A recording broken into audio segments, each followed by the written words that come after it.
they value him up to what, £56 million? Yeah, so, that's it. You know, why is the value so high?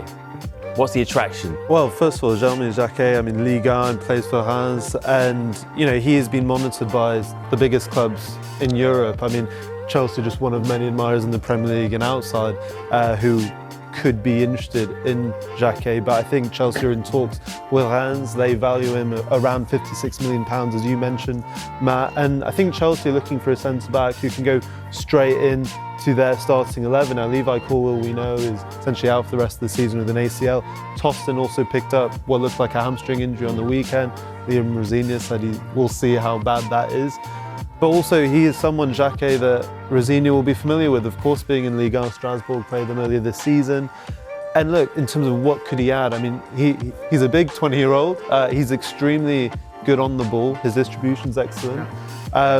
He's quite aggressive. I think what I would say is maybe a little bit like previous centre-backs Chelsea have signed.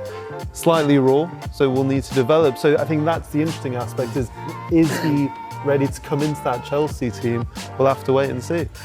Stephen, as a former defender, I want to get your opinion on Chelsea's centre-back situation. They've actually got 7 options by my calculation in terms of centre-backs. 2 of them are injured right now.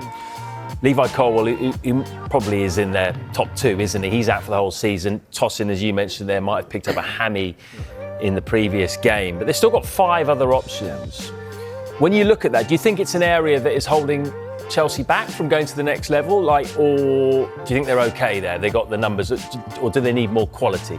I think Colwill, him with such a significant injury, and there's always, like, you hope and you feel like he can get back to the levels he was before, but there's always that question mark, well, when he comes back, how long will it take him to get back to there? So replacing someone like that, I think, is important, that you have someone come in that is going to be able to steady that ship and be that solid partnership, whoever you want to build. But like, they've invested in their centre backs, but obviously not probably as heavily as they have in other areas. And I feel that Chelsea have spent so much in the forward areas. You just think they've just thrown money at those players. That have they neglected it slightly in those areas? Have they brought in the highest calibre of defenders that they're on? When you look at Reece James and think of how good he is and how important he is if he plays midfield or right back, centre back pairings. You look at Arsenal. I think Arsenal have given the makeup of how to have a strong push for the Premier League is to be able to get that partnership correct. And those two have kind of given a bit of a blueprint, so we can have all the attacking threat in the world, but if we don't have these two that are pinning everything together, it's not going to be solid. So Chelsea are probably looking, thinking, we need to go and invest in that area. And I mean, you can see some of the defenders they've signed there since Clearlake came into the club.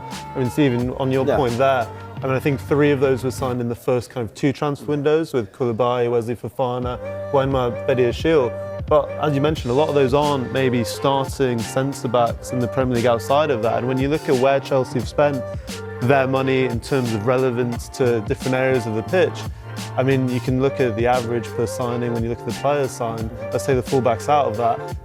It does point a little bit to your point that they have underinvested in that area of the pitch. And, I know, speaking to different clubs, that a lot of the sports science suggests if you invest in your attacking areas, you're more likely to go up the table and show quicker development.